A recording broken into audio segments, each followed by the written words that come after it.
And now all new at 5:30, double murder trial. Prosecutors begin laying out their case in the trial of a man accused of murdering a couple in their Wilton Manors home. Prosecutors say the victims had invited the defendant to live with them. CBS 4's Ted Scouten live tonight at the Broward County Courthouse with some of what the jurors heard today. Ted.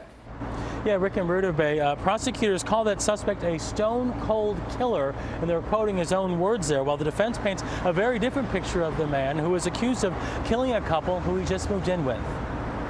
We just pictured him probably being the last one off the flight because he was always just happy, just ready for him. And he never came. He never came.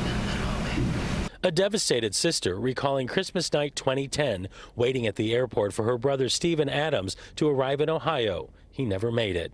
He and his partner of nearly 30 years, Kevin Powell, were murdered in their home in Wilton Manors. Peter Avsenew was accused of killing them. That the defendant in this case, Peter Avsenew, brutally took the lives of Kevin Powell and Stephen Adams, shot them multiple times in the head.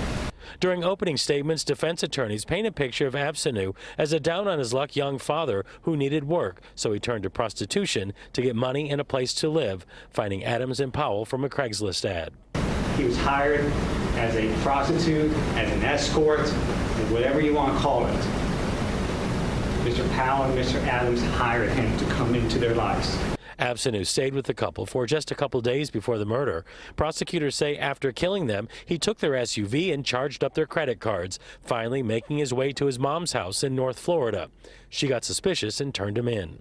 His mom called the police to turn her son in and tells the police, my son did something. He's looking up this article of two men murdered in Wilton Manors.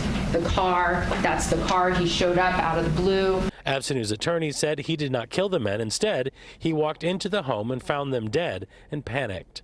He was not living the lifestyle where he was going to pick up the phone and call the police. He was a survivor, and he went into a survival mode. Prosecutors don't call him a survivor.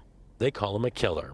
And in a recorded phone call from Broward County Jail, you're going to hear him define himself as, don't you know I'm a stone-cold killer?